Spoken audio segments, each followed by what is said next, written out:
It's my honor to introduce our Comptroller, Hegar.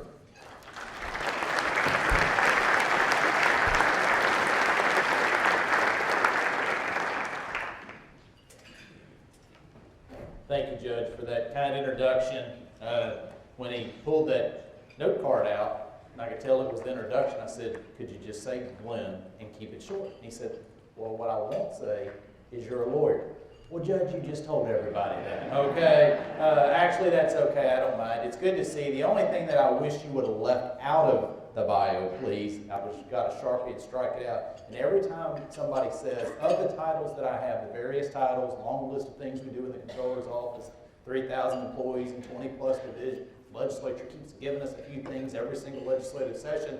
The only one of my constitutional duties that I just wish would be left out, as soon as I hear that word, I always look for the exit. And I've been doing this for 7 years, and I keep looking for the exit. And as soon as he said tax collector, I go, there's an exit, and here's an exit. So it worries me, and some of you may have heard me say this over the years, but it's true, because I do get this flashback that one of the things that's not in my bio, that my grandfather on my mother's side was a Baptist preacher. And so I really, truly, every time I hear tax collector, I think about the days when I was sitting in the pews in Waller, Texas, at the Baptist church, and hearing Lowell Thompson talk about how they stoned the tax collector. So it worries me when I hear that term. But the fact is, somebody has to do it, you know, and I take that role very seriously. So let me tell you a little bit about the state of the economy, or where we're at today, where we're going in the state, and it is just truly remarkable. But when I say that, I kind of have to flash back really to 2 years ago. And 2 years ago, as my office and so many people were moving to telework, all of a sudden you're trying to transition 3,000 people into a telework phase. And fortunately, I told my team, I said, I don't know what's coming. I remember being in a one of our board meetings, and one of our financial advisors had made a comment. They brought it up here a few board meetings ago. They said, yeah, I kind of remember when you called us out on that, Glenn. And what it was is it was February 2 years ago, and they said, yeah, there's this little pandemic over in China. And, you know, I think it might be a slight drag on the economy, but it's not that big a deal. And I raised my hand, and I said, well, I got one question. They said, yeah, what is that? I said, I don't know if you recall. I know you appreciate all the advising you do for us here in Texas. You don't live here in the state of Texas, so thank you for coming down for this board meeting today. I said, you know, we have 29 million people that live in Texas. And they said, yeah, no, I know that. And I said, they have 60 million people locked in their houses in China. So my point is, I don't know what's going on, but I think it might be something more than that. So I told my team, I said, we got to try to test our system. And luckily, literally the week before we had to go into telework, we tested the system, it went live, and we were able to continue to do what I preached to my staff for 7 years: customer service, customer service, customer service.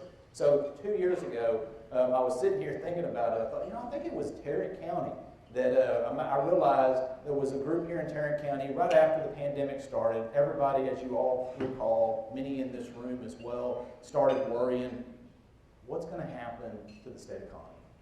What's going to happen to the national economy? What's going to happen to the global economy? What is the trajectory of where we're going? And so, you know, as the state CFO, I get asked to do a few speeches. Well, what I realized is the guy who's the CFO, he gets asked to do a whole lot more speeches when there's a global pandemic, because people don't know what is going on. And so, of course, most of those speeches were virtually. So I will never forget, almost 2 years ago, the very first time I had one of these virtual speeches. And, you know, like everybody, well, I was at my house, so I'm in shorts and tennis shoes, and, you know, I put on a colored kind of t-shirt and put my jacket over so I look semi-official, and I'm sitting there and nobody knows I'm in shorts and tennis shoes. And but as I was walking through, my youngest daughter, you mentioned 3 teenagers, so if nothing else, remind y'all, I have 3 teens, so pray for me. I'll mention that here in just a second, but I walked through the house to go in my office. My teenage daughter, my youngest daughter, Julia at the time, she looked at me and she goes, now bear in mind, I had shorts, tennis shoes, and a jacket. And she looked at me, and I love my daughter, but sometimes you just don't have to say what you're thinking. You know, we all need to not say what we're thinking sometimes. And she looked at me and she said, you look so stupid. And I said, well, I love you too, sweetie. Thank you so much. And she goes, what are you doing? And I said, well, I'm about to go give a speech. So, of course, after several weeks, you do 3 or 4 of these a day, and they're like, who are you talking to now? So anyway, it was kind of comical how we got to have a whole lot of lessons about the economy. But let's kind of go back, real quick. I started getting all these phone calls. Where was Texas going? What were we going to be in? What was the next legislative session going to be? What type of deficit is the legislature going to be? And one of the things I felt was so important is that we just didn't have good data. We didn't have a real good pulse of where the trajectory of this economy was going. And so I started telling people, we need a couple more months of data. But what I can tell you, and I could reference to a phone call that I was on very early on with the other 49 treasurers around the nation, and I remember I was in our kitchen, I had my earbuds in, I was listening to this phone call as we were talking about what was going on and what states were trying to do and how they were trying to cash flow. And my number 2, she texted me, because I was making some kind of lunch for the kids. I was trying to multitask like everybody was. And she texted me and said, I'm not going to say a word on this call.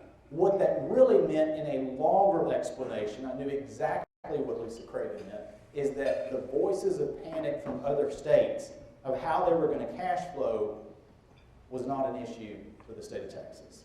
We entered into that uncertain time in an extremely strong foundation. We had roughly in the prior 10 years been about 25% of the job creation of the entire nation, which is phenomenal. When I got in this job, we were the 12th largest economy in the world. I remember in 2015, part through 16, some of you may not recall, it's not as much in Tarrant County or the Metroplex, but other portions of the state, oil and gas is very important. Manufacturing is extremely important. And those 2 sectors had a downturn in the economy. In fact, they lost jobs. And I knew Texas wouldn't be the 12th largest economy in the world. And in fact, I was right. A year later, we weren't. We actually moved up to number 10. Now, you mentioned I'm an Aggie. And so that's when some people go, no, wait, I'm a little confused. 2 industry sectors lost jobs. We had a contraction. And we moved from number 12 to number 10. What kind of Aggie math did you use to make that work, Glenn? Well, in fact, the answer is 2 of the countries we moved over had a bigger concentration of their economy in those sectors than what Texas did. And so that's when we moved over Canada, which was a larger economy than Texas. We moved over Russia as a larger economy. And since that time, we've moved even further to number 9. And I got introduced by one of y'all's colleagues, my state representative friends that are in the room, got introduced here a few months ago, and they said, Glenn's a CFO that I kind of like. He's the guy that under-promises and over-performs. And I thought, if he really thinks I'm in charge of this economy, that's a good thing to have. Well, in fact, I'm not. And the point is, I turned that around and made the comment to the group in the room that, in fact, the reason we're so successful is in part because of the faces in this room and the companies that you represent.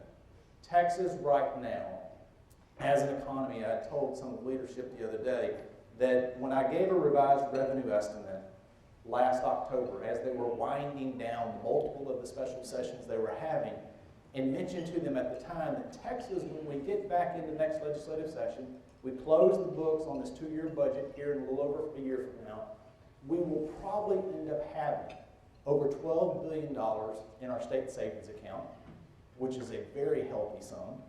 We will probably, in our general revenue, have $12 billion surplus in our state revenues. And in fact, when we do our yearly forecast for revenues here in a few months, as we always do in May and in June, because we look to whether we need to borrow money for the upcoming year. Because many of what you don't know is we as the state made a policy 4 decades ago that the state would upload to the school districts roughly 50% of all their funding in September, October, November.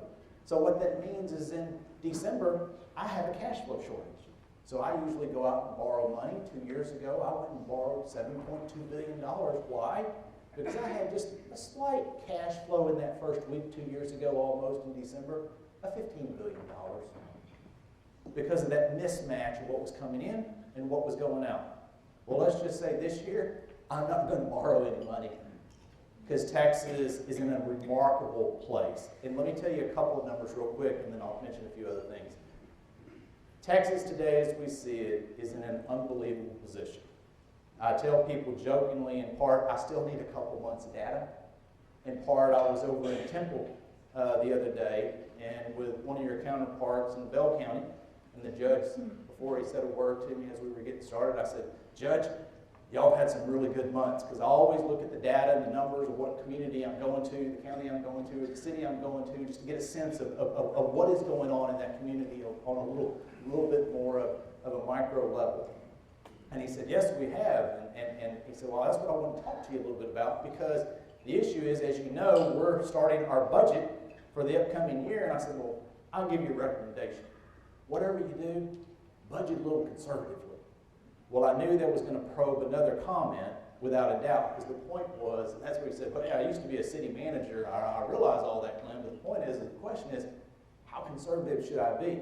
Well, because what I'm telling you is, as we were going through the fall of last year, we started in the spring of this year, Texas every month, and let me just tell you real quick to put it in perspective, for the state treasury, that $126 billion budget that is the state of Texas, a third is federal money, 2/3 is state money. Of the state money portion, obviously tax collection is the biggest piece coming in the treasury. Of the tax piece, 60% of all the taxes I collect are sales tax. And then there's another 7% on top of that is automobile sales tax. And so I put that in perspective because roughly 2/3 of all the revenue I bring in has to do with sales tax. So of 1,000 streams of revenue in the treasury, everyone is important. We pay attention to everyone, but we pay more attention to those than any others. And so as we were entering into the legislative session, fortunately, Texas was only down about 5% compared to the same month of the year before. Well, once we got to April of this year, wow, did all of that change. Prior to the pandemic, I had 3 months in Texas history, only 3, where I was right at, or exactly at, $3 billion in a month. Could you imagine when you see the spreadsheet and think we just collected $3 billion in revenue just in that one stream? Hit a historical month. And then the pandemic started, it went slightly down. And in fact, once we got to April, I hit 3.1 billion. I hit another 3. I hit another 3. And in fact, I had a record 4 months ago of over 3.4 billion.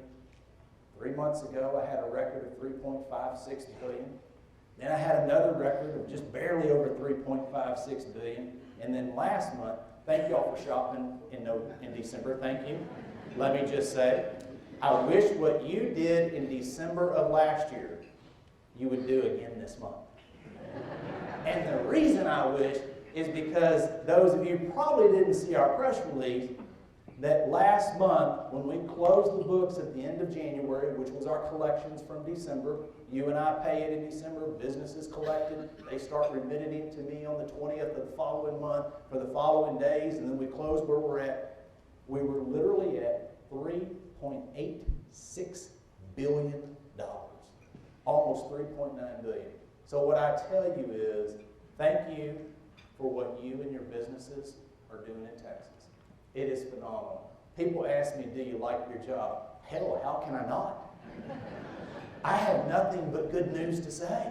I mean, it is phenomenal. And then you look at, what other receipts are coming in, and y'all all know one of the things today, I think today or tomorrow, we're putting on our website an infogram. I like to, try to get details and down in the weeds, but I also like to give people data that's on a higher real level, something you can just easily see, just kind of clip what are we getting. And so some of the infrastructure funds that are coming to the state of Texas, we're listing those out by a different category and how much money is coming as a result of the infrastructure plan overall across the nation, as you know, in kind of phases over a few years, but also what's coming to the state of Texas. And then also listing, what entity is overcharging those dollars for the existing programs, new programs, and it's really exciting because one of the things when I came into this job, I talked about a few different things. I talked about customer service because we work for the taxpayers, and one of the things I was reading, I know it's kind of boring, I was reading our credit rating reports. People go, oh my God, do you have insomnia? Is that why you read those?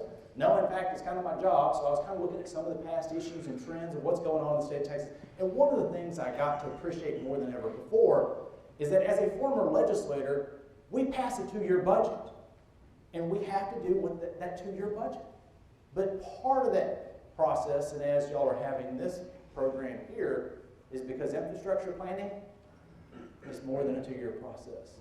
You have to plan out, what are the trend lines, where is the growth, what are we doing in the next 5 years and 10 years and 15 years? And so accordingly, what do we need to focus on from a long-term perspective? And so I have kind of championed, even though it's not really great exciting, if you've seen a TV commercial of mine, I don't mention long-term liabilities in there. Let's just say that usually doesn't get voters' attention, but I do talk about it a lot because we have been able to check off, and I want to say thank you to the members of the legislature that are here that have significantly clipped off long-term liability issues that we've had, whether it's deferred maintenance in our buildings, whether it's our pensions. They did another major huge thing last session. I told the two authors of those bills, I texted them as soon as the bill passed, and I said, congratulations, you probably passed the biggest piece of legislation of this entire session. And oh, by the way, other than Glenn, probably no one's going to say thank you. But it's important, and infrastructure is one of those. I talk about all the time that Texas is a remarkable economy. We are blessed to wake up in this state every single day. I'm a sixth generation. I'm blessed, my wife and I, to be raising the seventh generation of Hegars, and we'd rather be nowhere else but Texas. But the thing is, we have another, you heard earlier, the demographics and the trends. Texas is growing every single day, and people want to come to this state. And if we don't keep up with our infrastructure, we've got a real problem of where we're going to be at in 10 and 15 years. And so when people ask me, what worries you more than anything else? There's a list of things, but one of those is where we're going to be in 10 and 15 years. Because we got to move people, we got to educate people, and we got to keep the economic engine of Texas moving in the right direction for future generations. As I mentioned, the legislature put me in charge, so we will be working with a lot of you over across, not just in Tarrant County, but across the state. They put me in charge of a new project, small little project, not a very big project, and I'm glad to take small projects. In fact, since I've been in and around the legislative process, we have talked about the need for better internet service across this state for 20 years. Usually it's been in the cusp of economic development for rural communities. But what we've learned in the last 2 years, it's not just about economic development in rural communities. It's about telemedicine. It's about public education. It's about higher education. And it's actually about your employees and workers having capabilities to continue to engage. I gave a speech last night, and somebody was asking about companies that are moving to Texas. And I said, you know, one of the things that I've become very convinced about, and I don't have empirical data to prove it, but I'm very convinced, is what's happened in the last 2 years has actually accelerated a certain number of companies that are relocating their headquarters to Texas. They probably would have in the next 4 to 5 years, but the pain threshold wasn't quite high enough. But they've gone ahead and moved them. Why? Because with teleworking for a large number of people, you don't have to move this entire room anymore. You can move just a certain subset of this room. So you have an incentive to go ahead and move that and relocate it. And so Texas is a blessed destination in a way of where we're at today. And so one of the things they put me in charge of, the Broadband Development Office, just this week I got approval from the U.S. Treasury for the $500 million the legislature had appropriated to us, so those dollars are coming. We are standing up that program now. I've hired my broadband developer. I have told people, if you're in the lobby business and you don't have a client in broadband, shame on you, you're doing a bad job. Because I had no clue how many of them were out there. But the point is, we're fielding constant communications, we're working on a map across the state of Texas of where those areas at. The legislature put in time in the statute, this is the uploadable speed, this is the downloadable speed, but in fact, what I've told my staff, this program is going to be much like a transportation plan. You know where the needs are for now, but we are constantly going to update it because technology of these devices that we have, it is constantly changing. And we're going to have to continually raise the bar. And that's going to be, in my opinion, billions of dollars of infrastructure that is needed in the state. We're going to continue to need to upgrade that. I hear some members say, oh, well, this is about the last mile. In fact, it's not about the last mile. We have areas, even in Tarrant County, where you have internet service, but it's not the speed that you need. And so we need to make sure across the whole state of Texas, because internet access is literally the backbone of the road system of the future, and it's the way we're going to function. So I just want to say thank you for what all you do. Commissioner, the only thing I wish you would not have mentioned earlier was honorable, because you looked at me like, really? Why did he say that? Much like the judge saying taxpayer, that word I really wish would be erased. And let me tell you why real quick, and then I will stop there, because I know I am the one keeping you from getting out of this room and going off to whatever else you can do at beautiful outdoors here in Texas today. In 2003, I got elected to serve. 2002, got sworn in 2003 as a state representative. And if any of you seen the House floor, it is crowded. You get 2 chairs by your desk. I had a problem. My wife was the reason I got elected. We had no kids. She campaigned just as hard as I did. So my wife had to be there. My grandparents, I needed them. My grandmother was ill. I knew she'd never make it to the next swearing-in ceremony. So I had a problem. I had a math problem. I had 2 chairs and 3 people. I had to be creative.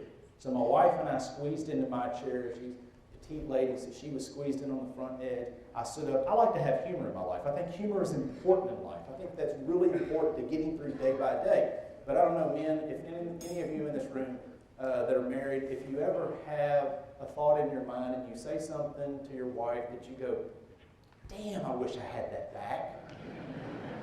Oh, y'all have. Okay, you've shared that same moment as I have. Glenn had one of those, so that's this honorable thing, Commissioner. I stood up, took the oath of office, I sat back down, I whispered in my wife's right ear, and I said, you can call me honorable now.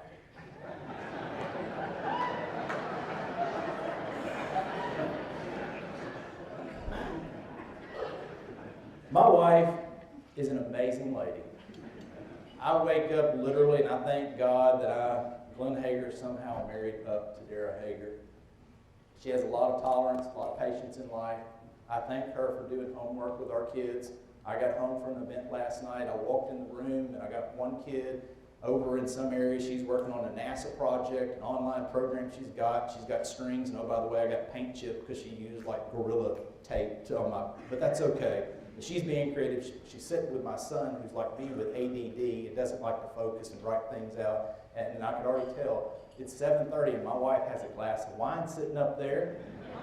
She needed patience of a saint.